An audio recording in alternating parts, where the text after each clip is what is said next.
ಶ್ರೀ ಚಾಮುಂಡೇಶ್ವರಿ ಕ್ಷೇತ್ರ ಅಭಿವೃದ್ಧಿ ಪ್ರಾಧಿಕಾರ ಮತ್ತು ಸೈಕಲ್ ಪ್ಯೂರ್ ಅಗರಬತ್ತಿಯವರ ಸಹಯೋಗದೊಂದಿಗೆ ಮೈಸೂರಿನ ಚಾಮುಂಡಿ ಬೆಟ್ಟದಲ್ಲಿ ಮೊಟ್ಟ ಮೊದಲ ಬಾರಿಗೆ ಲಲಿತಾ ಸಹಸ್ರನಾಮ ಪಾರಾಯಣ ಕಾರ್ಯಕ್ರಮವನ್ನು ಏರ್ಪಡಿಸಲಾಗಿದೆ. ನಾವಿವಾಗ ಮೈಸೂರಿನ ಚಾಮುಂಡಿ ಬೆಟ್ಟದಲ್ಲಿದ್ದೀವಿ. ನೀವು ದೃಶ್ಯದಲ್ಲಿ ಗಮನಿಸ್ತಾ ಹೋಗ್ಬೋದು, ಸಹಸ್ರಾರು ಸಂಖ್ಯೆಯಲ್ಲಿ ಭಕ್ತರು ಆಗಮಿಸಿದ್ದಾರೆ. ಚಾಮುಂಡಿ ದೇವಸ್ಥಾನದ ಬಲಗಡೆಯಲ್ಲಿ ಕಾರ್ಯಕ್ರಮವನ್ನು ಆಯೋಜನೆ ಮಾಡಲಾಗಿರುವಂಥದ್ದು.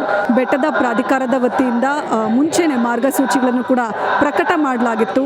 ಲಲಿತಾ ಸಹಸ್ರನಾಮಕ್ಕೆ ನೋಂದಣಿಯನ್ನು ಮಾಡಿಕೊಳ್ಬೇಕಾಗಿತ್ತು. ಆನ್ಲೈನ್ ಮತ್ತು ಆಫ್ಲೈನ್ ಮೂಲಕ ಬಹಳಷ್ಟು ಭಕ್ತಾದಿಗಳು ನೋಂದಣಿಯನ್ನು ಮಾಡಿಕೊಂಡು ಲಲಿತಾ ಸಹಸ್ರನಾಮ ಪಠಣಿಯನ್ನು ಮಾಡ್ತಾ ಇದ್ದಾರೆ. ನೀವು ದೃಶ್ಯದಲ್ಲಿ ಗಮನಿಸ್ತಾ ಹೋಗ್ಬೋದು, 2,000ಕ್ಕೂ ಹೆಚ್ಚು ಭಕ್ತಾದಿಗಳು ಆಗಮಿಸಿದ್ದಾರೆ.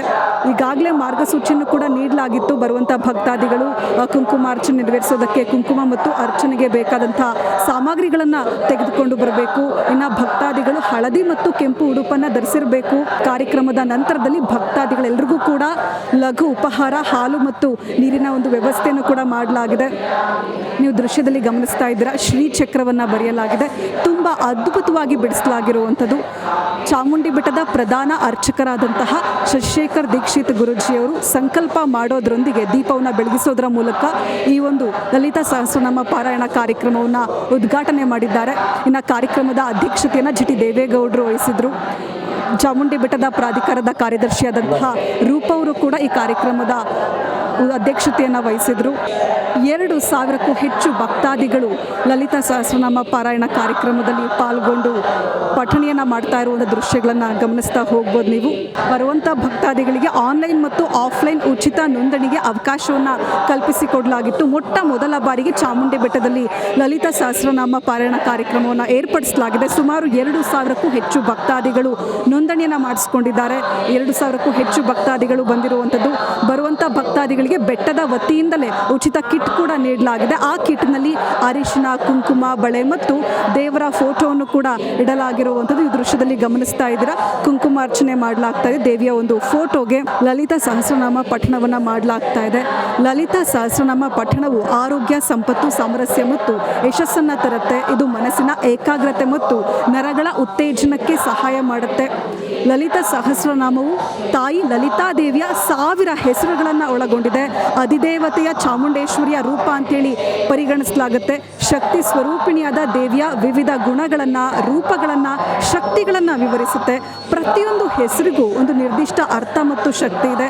ಇದನ್ನು ಪಠಿಸೋದ್ರಿಂದ ದೇವಿಯ ಕೃಪೆ ಸದಾ ಇರುತ್ತೆ ಅಂತೇಳಿ ನಂಬಲಾಗಿರುವಂಥದ್ದು. ಅಪಘಾತಗಳಾಗಿರ್ಬೋದು, ಶತ್ರುಗಳ ದಾಳಿ ಮತ್ತು ದುಷ್ಟ ಶಕ್ತಿಗಳಿಂದ ರಕ್ಷಣೆ ನೀಡುತ್ತೆ. ಗ್ರಹದೋಷ ಪರಿಹಾರಕ್ಕೆ ಸಹಾಯಕವಾಗಿದೆ. ಪೂಜಾ ವಿಧಿಗಳು ಅಪೂರ್ಣಗೊಂಡಿದ್ರೆ ಅಥವಾ ಸರಿಯಾಗಿ ನಡೆಯದಿದ್ದರೆ ಉಂಟಾಗುವ ದೋಷಗಳನ್ನು ನಿವಾರಿಸುತ್ತೆ. ನಿತ್ಯ ಪಠಣೆಯಿಂದಾಗಿ ಮನೆಗೆ ಲಕ್ಷ್ಮೀ ಕೃಪೆ ಕೂಡ ಲಭಿಸುತ್ತೆ. ಪ್ರತಿದಿನ ಮನೆಯಲ್ಲಿ ಕನಿಷ್ಠ 1 ಬಾರಿ ಆದರೂ ಪಠಿಸೋದು ಅಥವಾ ಆಲಿಸೋದು ಶುಭ ಅಂಥೇಳಿ. ಬ್ರಾಹ್ಮಿ ಮುಹೂರ್ತ, ಅಭಿಜನ್ ಮುಹೂರ್ತ ಅಥವಾ ಸಂಜೆಯ ಗೋಧೂಳಿ ಮುಹೂರ್ತದಲ್ಲಿ ಪಠಿಸಿದರೆ ಹೆಚ್ಚು ಫಲ ಸಿಗುತ್ತೆ. ಶುಕ್ರವಾರ, ಹುಣ್ಣಿಮೆ, ಏಕಾದಶಿ ಮತ್ತು ಗ್ರಹಣ ಕಾಲಗಳಲ್ಲಿ ಪಠಿಸೋದು ವಿಶೇಷ ಮಹತ್ವವನ್ನು ಹೊಂದಿರುವಂಥದ್ದು. ನೀವು ದೃಶ್ಯಗಳಲ್ಲಿ ಗಮನಿಸ್ತಾ ಹೋಗ್ಬೋದು. ಬೆಟ್ಟದ ಪ್ರಾಧಿಕಾರದ ವತಿಯಿಂದಲೇ ಉಚಿತವಾಗಿ ಬುಕ್ ಕೂಡ ನೀಡಲಾಗಿದೆ.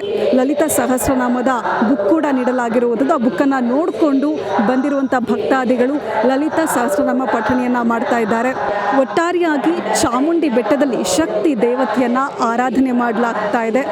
2,000ಕ್ಕೂ ಹೆಚ್ಚು ಭಕ್ತಾದಿಗಳು ಚಾಮುಂಡಿ ಬೆಟ್ಟದಲ್ಲಿ ನೆರೆದಿರುವಂಥದ್ದು. ಲಲಿತಾ ಸಹಸ್ರನಾಮ ಪಠಣೆ ಚಾಮುಂಡಿ ಬೆಟ್ಟದಲ್ಲಿ ಮೊಳಗಿದೆ ಅಂತ ಹೇಳಿದರೆ ತಪ್ಪಾಗೋದಿಲ್ಲ. ಹೆಚ್ಚಿನ ಸಂಖ್ಯೆಯಲ್ಲಿ ಭಕ್ತಾದಿಗಳು ಕೂಡ ಆಗಮಿಸಿದ್ದಾರೆ. ಈ ಒಂದು ಲಲಿತಾ ಸಹಸ್ರನಾಮ ಪಠಣೆ ಈ ಒಂದು ದಿನಕ್ಕೆ ಮಾತ್ರ ಸೀಮಿತ ಆಗಬಾರ್ದು.